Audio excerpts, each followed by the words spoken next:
नमस्कार, मैं डॉक्टर जयंती अपने YouTube चैनल जया लिटरेचर में आप सबका बहुत बहुत स्वागत करती हूँ। आज मैं आपके लिए कहानी लेकर आई हूँ वापसी।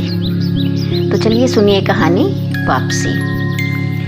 लगभग 1 साल तक मेरे घर में कोई काम करने वाली नहीं रही। नौकरी के साथ साथ घर के सारे काम करने में मुझे खासी दिक्कतों का सामना करना पड़ता। आखिर एक दिन मैंने एक काम करने वाली को तलाश ही लिया, जिसका नाम शीला था। शीला अपने नाम के अनुरूप स्वभाव से ही चुप रहने वाली और शांत स्वभाव की थी। वैसे तो उससे मेरा मिलन छुट्टी के दिन ही हो पाता था, पर एक दिन मुझे उससे बात करने का मौका मिल गया। धीरे धीरे मुझसे वह कुछ घुल मिल गई। इसी क्रम में उसने मुझे एक दिन बताया कि उसका पति उससे नाराज है और कई दिनों से घर पर नहीं आ रहा है। मैंने पूछा कि फिर रात में वह कहाँ रहता है, तो उसने बताया कि वह किसी विद्यालय में बच्चों का खाना बनाता है और रात को भी वहीं रह जाता है। मैंने पूछा, शीला, किस बात को लेकर तुम्हारी उसकी लड़ाई चलती रहती है? तो उसने बताया, मेरे सोने बैठने की बात को लेकर। उसने बताया कि मैडम, मेरे पास एक ही कमरा है, उसी में मेरे बच्चे भी रहते हैं और हम भी। मेरा पति इसी बात को लेकर हमेशा झगड़ा करता रहता है, पर मैं कहती हूँ बच्चों की शर्म करो। इसी बात को लेकर हम दोनों में झगड़ा होता रहता है। एक दिन शीला की देवरानी अचानक अपने मायके से उसके पास आ गई। मायके से इसीलिए क्योंकि ससुराल से या यूँ कहिए देवर के घर छोड़ देने पर वह अपने मायके में ही रहने लगी थी। शीला ने बताया कि पत्नी का चरित्र अच्छा नहीं था, इसीलिए उसके देवर ने उसे छोड़ दिया था। देवरानी के आ जाने से शीला और भी परेशान रहने लगी। एक दिन कहने लगी, मैडम, मेरी देवरानी को सोने बैठने की तमीज़ नहीं है, मेरे पति के बिस्तर पर ही बैठ जाती है। मैंने उसे कहा, तो तुम अपने पति को ही समझाओ कि वही बिस्तर से उठ जाएं। तो बोली, मैडम, मैंने उसे कहा था, पर वो कहता है कि मैं तो ठीक हूँ ना, तो मुझ पर विश्वास किया कर। देवरानी कोई भी काम नहीं करती और दिन भर खाट तोड़ती रहती थी। ऊपर से उसका चरित्र भी अच्छा नहीं था, इसीलिए शीला की मानसिक परेशानी बढ़ गई। हालांकि शीला पढ़ी लिखी नहीं थी, परंतु एक दिन उसने अपनी बुद्धि थोड़ी सी भिड़ाई और अपने पति और देवरानी को झूठ में ही कह दिया कि उसकी माँ बहुत बीमार है और वह देवरानी को खुद जाकर बस में बिठा भी आई और सोचा उसकी बला टल गई। पर यह तो अभी शुरुआत थी। पर यह क्या, अगले दिन जब शीला घरों में काम निपटा कर अपने घर पहुंची तो देखा महारानी जी सो रही हैं। शीला को देखते ही हंसकर बोली, अरे माँ तो बिल्कुल ठीक है, उसे कुछ नहीं हुआ, इसीलिए मैं वापस आ गई। शीला ने ऊपर से तो कुछ नहीं बोला, पर मन पर जैसे 5 मन का पत्थर बैठ गया हो, जैसे कोई नागिन उसके सीने पर आकर लौट रही हो। उसे ऐसा लग रहा था जैसे उसके घर पर उल्लू बोल रहा हो। उसके सामने तो उसका पति नहा धोकर विद्यालय में खाना बनाने चला जाता, पर शीला जैसे ही काम पर निकलती, देवरानी उसे फोन करके बुला लेती। बच्चे स्कूल गए रहते, इसीलिए इस समय घर में कोई बाधा नहीं होती और जेठ के साथ देवरानी अपने खेत में नए बीज बोती। बरसों से उसका पति से झगड़ा चल रहा था। देवरानी तो शुरू से ही रंगीन मिजाज थी, साथ में कई लफड़े पाले हुए थी। उसके मर्द को जब बात पता चली ये करतूतें, तो वह अपनी पत्नी को मायके छोड़ आया और खुद मुंबई चला गया काम करने।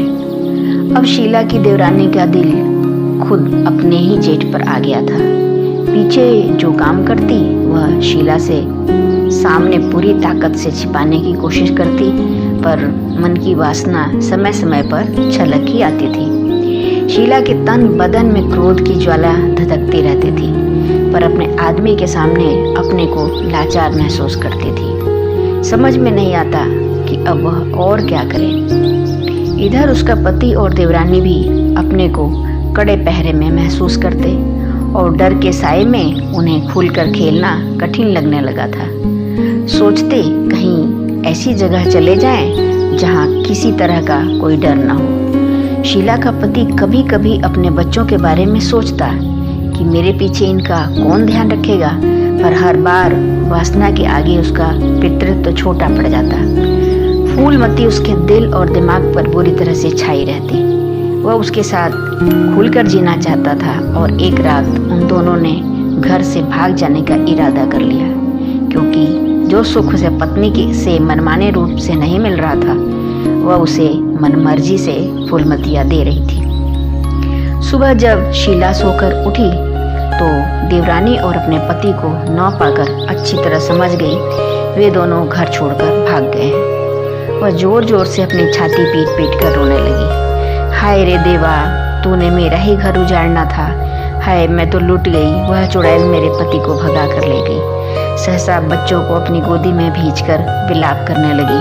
अरे, अब मैं तुम्हें कैसे पालूंगी? मैं अकेली कैसे तुम्हें रखूंगी? अरे बेटा, हम तो बर्बाद हो गए। बच्चे समझ नहीं पा रहे थे कि मम्मी क्यों सुबह सुबह इस तरह से रोज चिल्ला रही हैं। छोटी बेटी ने माँ के आंसू पोंछते हुए कहा, माँ चुप हो जा, पापा तो हमारे लिए खिलौने लेने गए हैं, आ जाएंगे। पर लड़का कुछ बड़ा था, शायद थोड़ा थोड़ा समझ रहा था, इसीलिए वह चुप था और धीरे धीरे रो रहा था। अंत में शीला ने अपनी छाती पर पत्थर रख ली। समझाने बुझाने वाला तो कोई था नहीं। वह तो वैसे भी बहुत दूर पूरब से आई थी, यहाँ काम की तलाश में। वह अब समझ गई थी कि अपना और बच्चों का पेट उसे खुद ही पालना है। घर से बाहर निकलती तो लोगों की तरह तरह की आंखें उसका पीछा करती थी। कुछ सहानुभूति वाली आंखें तो कुछ अकेली बेसहारा औरत को जैसे लुच्चे लफंगे देखते हैं वैसी आंखें, पर सहारा देने वाली आंखें नाव के बराबर ही थी। शीला धीरे धीरे अपनी गृहस्थी की गाड़ी को खींचने लगी थी, जैसे तैसे। लगभग 6 माह बीत चले थे। बरसात का महीना था। शीला घरों से काम निपटाकर लगभग भीगते हुए घर पहुंची थी। उसने अपने कपड़े बदले, बदन सुखाया और रात की रोटी बनाकर बच्चों को खिलाया। फिर वह खुद खाने बैठी। उसे आज अपना पति अधिक याद आ रहा था और साथ ही कुछ अच्छे बीते पल भी, पर अब वे गुजरे हुए पल कभी वापस नहीं आएंगे। फूलमतियाँ उनकी गृहस्थी की फसल पर ओला बनकर गिर चुकी थी। फिर भी शीला को अपना पति आज बार बार याद आ रहा था। न चाहते हुए भी उसका ध्यान उधर ही चला जा रहा था। सोच रही थी कि क्या उसे भी कभी मेरी याद आती होगी। फिर अपनी ही बेवकूफ़ी भरी सोच पर अफसोस करने लगती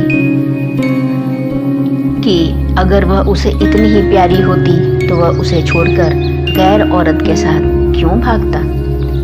शीला ने घर के दरवाजे सही से बंद किए और अपने बच्चों को अपनी अगल बगल सुलाकर यही सब सोचते हुए नींद के आगोश में समा गई।